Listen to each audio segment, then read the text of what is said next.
ওয়ালা ইয়াকতুলুনা আন-নাফসা আল্লাতী হারামাল্লাহু ইল্লা বিল হক।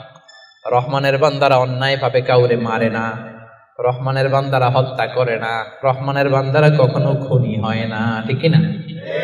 ওয়ালা ইয়াকতুলুনা আন-নাফসা আল্লাতী হারামাল্লাহু ইল্লা বিল হক। খবরদার, রহমানের বান্দারা অন্যের রক্তে নিজের হাত রাঙায় না। Keep in your mind Malakar ভাইরা, অন্যের রক্তে নিজের হাত রাঙায় না।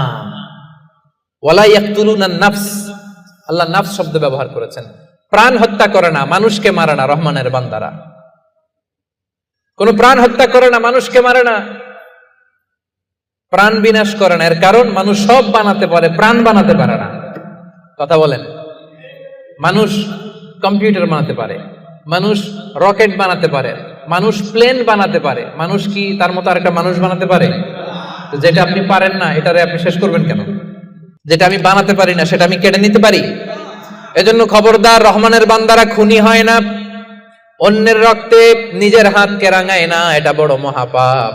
রব্বুল আলামিন কালামুল্লাহ মাজিদে ইরশাদ করেন, মান কাতালা নাফসান বিগাইরি নাফসিন আও ফাসাদিন ফিল আরদি ফাকান্নামা কাতালান নাসা জামিআ ওয়া মান আহইয়াহা ফাকান্নামা আহইয়ান নাসা জামিআ।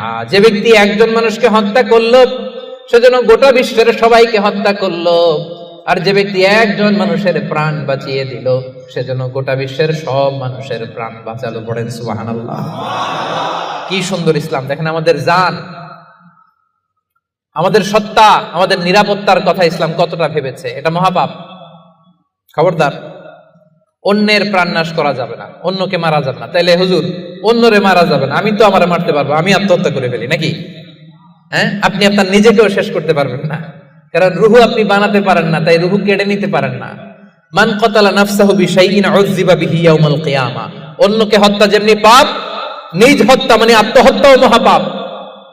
যে ব্যক্তি যে জিনিস দিয়ে নিজেকে হত্যা করবে, কিয়ামতের দিন ওইটা দিয়েই তার শাস্তি হবে। বিষ খেয়ে যে মারা যাবে, কিয়ামতের ময়দানে কঠিন বিষ শুধু সে খেতেই থাকবে।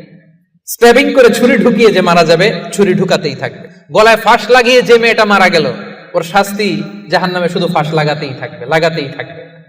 কিয়ামতের দিন আল্লাহ তাআলা সর্বপ্রথম বিচার করবেন এই রক্তের বিচার। সর্বপ্রথম বিচার হবে কাবিলের। আউয়ালু মান সান্নাল কাতলা ফিল আরদ। যে কাবিল, আদম আলাইহিস সালামের যে সন্তান কাবিল, এই পৃথিবীতে হত্যার প্রচলন চালু করেছিল। এই পৃথিবীর প্রথম হত্যাকারী খুনিকে বলেন তো? কারে মারছিল? এজন্য এই পৃথিবীতে যত হত্যাকাণ্ড, ওই হত্যার একটা পার্সেন্টেজ গুনাহ ওর আমলনামায় আছে না নাই? কিয়ামতের দিন আল্লাহ দুইটা বিচার দিয়ে শুরু করবেন। হাক্কুল্লাহ, আল্লাহর হকের প্রথম বিচার হলো নামাজ। আর হাক্কুল ইবাদ, বান্দার হকের প্রথম বিচার হলো রক্তের বিচার। রক্তের বিচার, যতগুলো রক্তের বিচার দুনিয়াতে হয় না, আল্লাহ সেদিন করবেন। এই পৃথিবীতে গুম আছে না নাই? বাংলাদেশের নিউজে শোনেন না, গুম করে ফেলছে, খুন করে ফেলছে, বস্তাবন্দি করে ফেলে দিয়ে আসছে। আহা, দুনিয়ার কেউ দেখে নাই, কোনো প্রমাণও নাই। সেদিন লক্ষ কোটি মানুষের সামনে সেই রক্তের বিচার করবে কে?